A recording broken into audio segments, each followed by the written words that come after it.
Welcome to. Oh, that's horrible. I can't speak it. Let Mackay introduce. You want to Ready? do it? It's your big moment. Welcome to 10:02. Is that the energy level you normally try and reach? I have the energy. I just don't have the voice for it. Ryan's a little under the weather this evening, though he did drag himself out of bed and he came in, which we all appreciate. I'm not looking for sympathy. We actually, I'm giving you a little bit of the sympathy, regardless whether you like it or not.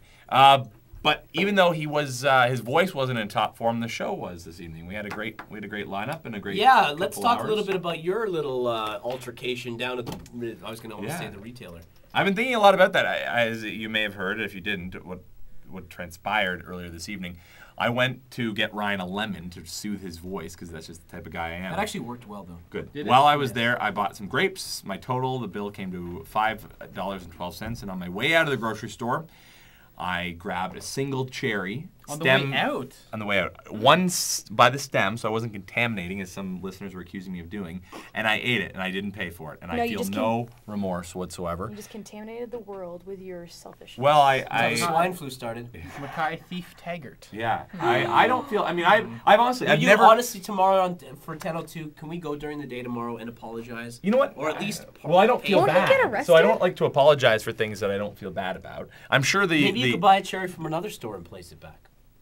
No, that's cross-contamination. That's weird. And that's also. I think if I worked at a grocery store and I saw someone come and place food from outside the building, I would be much more likely to call the authorities. So you'll just apologize to the manager and I'll film it. That seems fake. Can I be there too? We'll think of some compromise. I still don't feel bad, so I do feel as though I don't need to be apologizing. Your eyes look guilty, but your mouth says you're not. No, I think especially because you bought it after you took it as you were leaving, it makes it even more silly because you're not even planning to buy any. You're just going to take it. And we will do something cherry oriented tomorrow on the show. Sure. That fair? Also, you guys, we're supposed to be doing this team building exercise where I take you guys all out for drinks. Yeah. And we haven't figured out what bar we want to go to. I don't know if I want to go to the normal bar that we go to. No, let's not. Let's go. Do you make make it special. suggestions? Well, I think there's a blog online right now on one of the popular blog websites in Toronto suggesting Toronto's 50 best bars. I guess this is an indication of how unhip I am. I've never heard of any of them. Oh, wow. So clearly, crazy bars. One of them's called the Rooster, though. Isn't that what it's called? The Rooster? No, the Hen. Hen's Hollow. Hen's House. Hen House? The Hen House?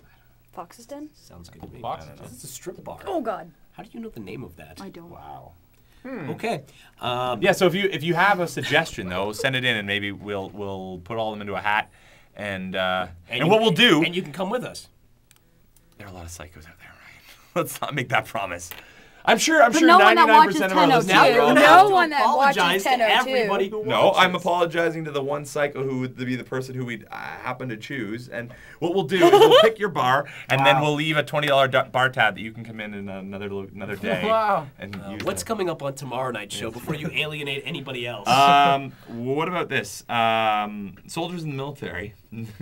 Sound familiar? New study says that, a new investigation rather, that quite a few soldiers, upwards of 5% at certain bases here in the province, are indulging in drugs, mainly marijuana. Mainly they're smoking pot. Not while they're overseas, not while they're in charge of anyone's lives, but when they're on their off time, but still working on the base. I have no problem with this. Neither do I. Mark, you apparently have been asked for an opinion very quickly. Go. It just doesn't seem right. But Why? because it's illegal, that's all. But anyway, I mean. Yeah, but you know what? If you're willing to spill blood for this country, the least we can do in your off time is allow you to have a couple tokes on base. And I'm not saying that we turn a blind eye, but I think we're going out of our way to drug test these guys and these girls who are on their off time. I gotta sneeze. All right. Thank you. I'm out of here. Nice to see you again. We will talk to you real soon. I promise. Tomorrow night I will make Mackay do something, some sort of thing with the cherries, some penance at the store tomorrow. You can guarantee you that, and we'll figure out why Sarah knows so much about the Fox's Den. That's all still to come tomorrow.